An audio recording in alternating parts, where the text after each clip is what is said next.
The light tool kit consists of a baseboard, 7 3D printed parts, 2 optical fibres with sleeves, and 3 tubes representing the lungs of patients. There is also a folder containing a setup guide, calibration sheet, and blank tables and graphs for the experiment. From the Optoelectronics College kit, you'll also need the LED investigations board, the light sensor board, 2 6-volt battery packs, and a voltmeter lead.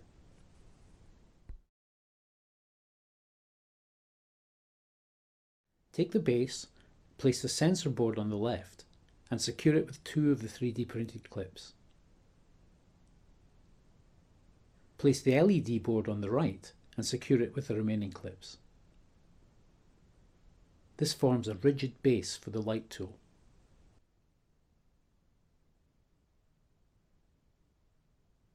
Take the detector cover, marked with a D, place it over the photodiode and slide it firmly into place on the board so that the hole lies directly above the photodiode. Similarly, place the LED cover marked with an L over the 3 LEDs and slide it into place so that the holes lie directly above the LEDs. This is the completed light tool, with all 3D printed pieces firmly in place, to which we have to now fit the probe. So that the optical fibres will transmit light only from the LEDs, we must fit a sleeve over each fibre.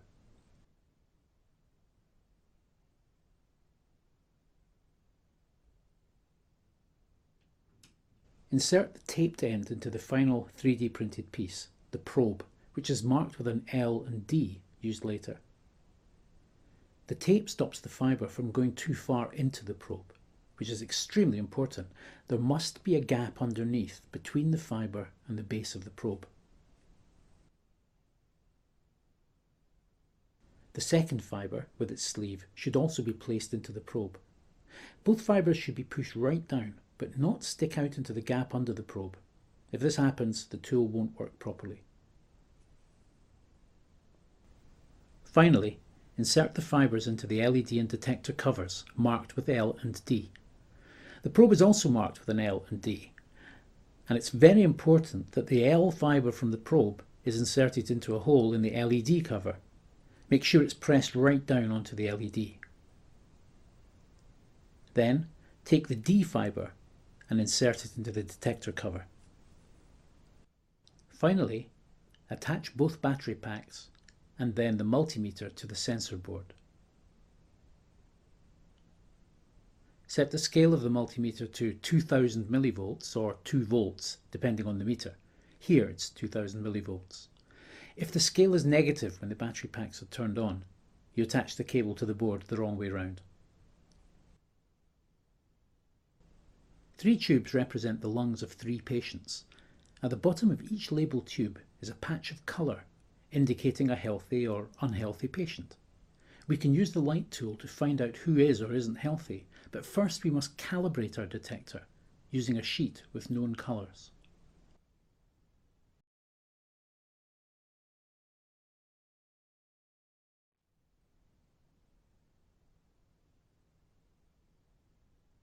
When the probe is placed over a sample or lung, light from the LED passes down the fibre, is reflected from the sample and on back to the photodetector, where the meter registers a value. But how can we work out the colour of the sample? What does it mean to say that an object has a colour?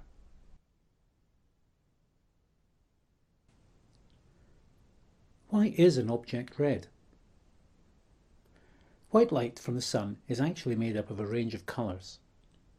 When they hit an object, some of these colours are reflected, but some are absorbed. This object absorbs green, blue and violet light, so we see only the reflected red and orange colours. The object appears red.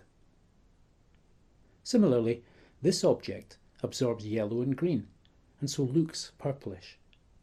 White objects are white because they reflect all of the light.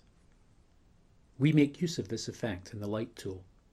We first shine a red LED onto the sample, and the photodiode detects the reflected light.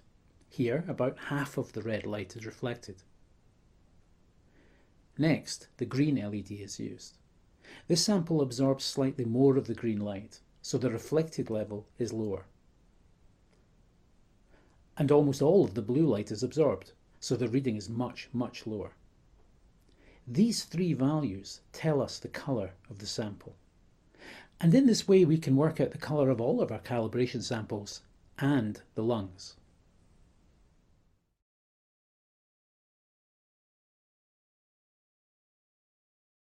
The completed light tool is shown here, along with the calibration sheet.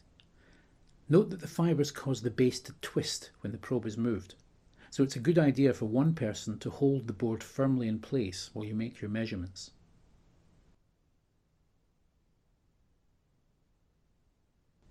Turn on the red LED. Place the probe firmly over the first sample and read the value from the meter. Using a blank results table, enter this value in the red column. Keeping the probe fixed, slide the sheet under it to the next sample and copy the meter reading to the table.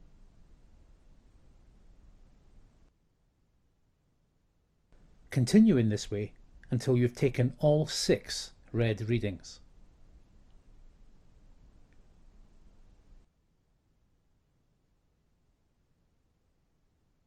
Now switch from red to the green LED and make 6 more readings.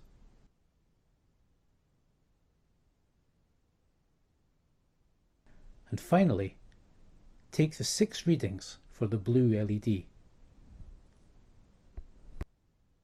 You now have a complete set of calibration readings, which must be turned into a graph. The kits vary in sensitivity, as do the battery levels, and so the numbers that you measure may be different from the ones shown here, higher or lower. We've supplied 2 different graph sheets with different axes. The one you use depends on the numbers you measure. So find the largest value that you measured, shown here, and you can see that we need to use the 1200 graph. The 600 graph would be too low, but in your case you may find that that's a better graph to use. Take a blank graph sheet and mark the 6 readings for the red LED. A red pen's best for this.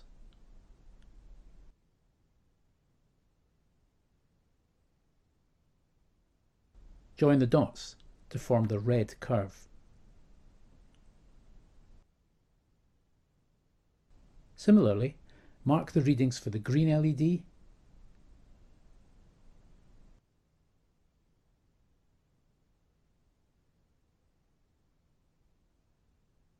and finally the readings for the blue LED. This is your calibration graph. It tells you how the light tool responds to a known set of colours, and you can now use it to investigate the lung samples. By the way, the data you see here is not the data you will get in the actual experiment.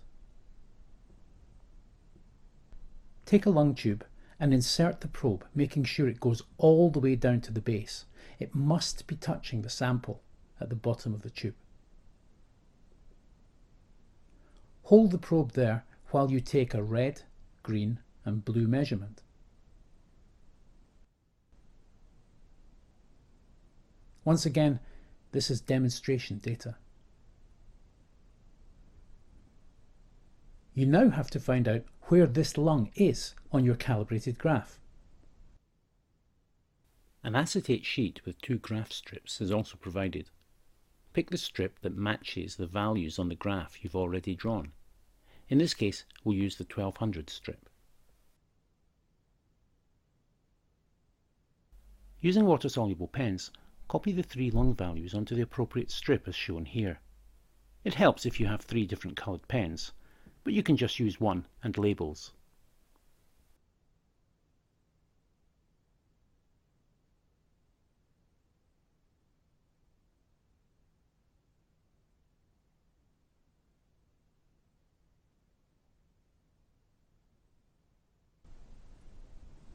Place the strip against the start of the graph and see if the lung values match as you slide the strip along.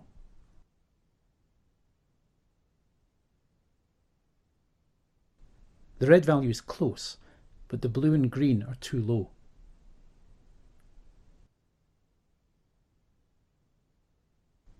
As we slide the strip to the right, we find a position where the 3 lung values match the graph, but we should check the rest of the graph as well.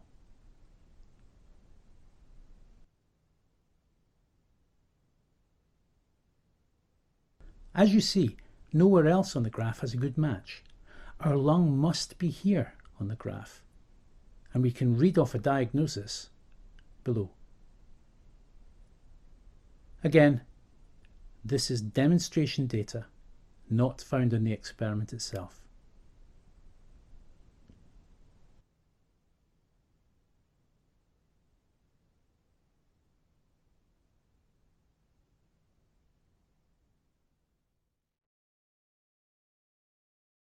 Finally, wipe the acetate clean for future use.